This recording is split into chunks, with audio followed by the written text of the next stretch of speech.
చేస్తే రౌడీలుగా రౌడీగా ఉంటా, మర్యాదగా ఉంటా, రౌడీలకు గుండెల్లో రైళ్లు పరిగెత్తే పరిస్థితుల్లో ఉంటా. ఒళ్ళు తెల్లవారు నిద్ర లేస్తూనే తాగేసేవాళ్ళు ఏం మాట్లాడతారు. మనుషులుగా ఉంటే మనం మాట్లాడతాం, తాగేవాళ్ళు ఏం మాట్లాడతాం, నిద్ర లేస్తూనే తాగేది పడుకుంటారు. అలాంటి వాళ్ళు రాజకీయం చేస్తారంట.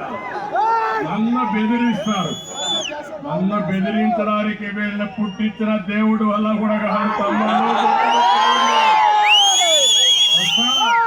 మొలకల చెరువుకు మొత్తం తంబళ్ళపల్లి ఎకరాకు నీళ్ళు ఇస్తా,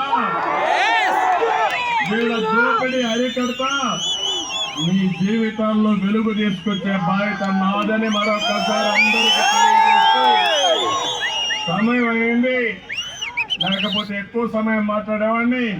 ప్రత్యేకంగా తంబళ్ళపల్లికి వస్తా, మీకోసం ఏం చేస్తానో చెప్తాను. మరొకసారి అందరికీ నమస్కారాలు. జై హింద్, జై తెలుగుదేశం.